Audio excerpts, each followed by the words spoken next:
For 40 years, beginning in 1925, this building served as Shelby High School. And during those years, there was a remarkable cadre of teachers. Marie Hughes, Doris Summer, Wayne Potts, Mel John, Harriet Snyder, Jeanette Eggleston Allard. Together, those and other teachers helped thousands of young people in Shelby build the foundations for some successful adult lives. And then many other students have gone through this building over the last 40 plus years that it has served as the middle school for Shelby.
When I was in school here, the band room was and the choir room was on the third floor, and I played the tenor sax in concert band, and was a majorette the rest of the time.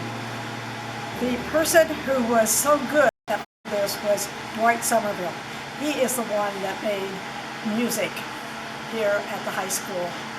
He was called Mr. Music Band.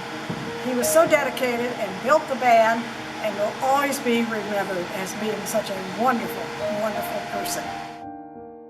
And teachers that I remember very well include Bill Wilkins, who was also a civics teacher and coach at the same time, Joan Arrington, who taught English, and also I have to mention Miss Yetzer at the same time. They both taught excellent English, and I was going to be an English major at one time, but I switched over to medicine in college. And then Dwight Somerville, even though I wasn't in a band, was quite influential for us in high school with all his programs of black light and so forth, and that was fantastic to have those for the football games.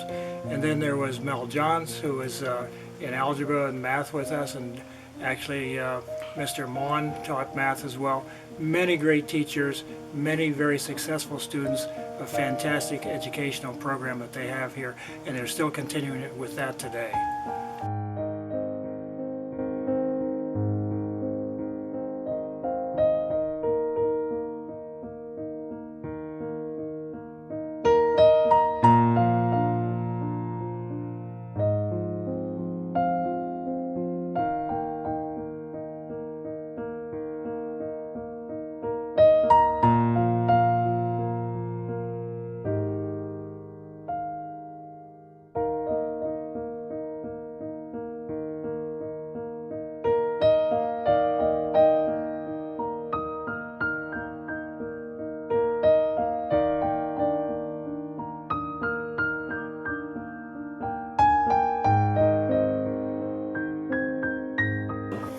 We're standing in front of room 205 where Harriet Snyder taught for over 40 years.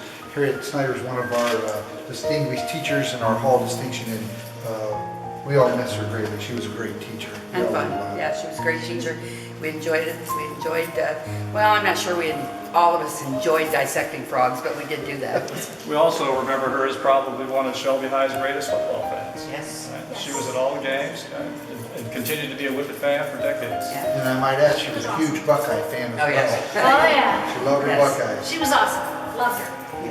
Hi, I'm Dave Winans, class of 1960. I'm standing in front of the what used to be the chemistry room, and Mr. Bruce Archdeacon was the teacher. And Mr. Archdeacon was very unique. He had many opportunities to go elsewhere to teach, but he decided to stay with the students of Shelby. My real recollection of Mr. Archdeacon was the look on his face when I broke his one and only analytical thermometer. And he tolerated me, and that's basically all the way I got through chemistry. But when I think back to high school, I think about people, and I think about noontime dances that we had in the gym once a week, and the excitement that we had when we opened up the new gymnasium at Central High School. But the thing that really impresses me is when people come back after 50 years, they know where their lockers are, where their lockers were. They know who their homeroom teachers were, where their favorite classrooms were and such. This building has served the community of Shelby beautifully for many, many, many years, and we'll be sad to see it go.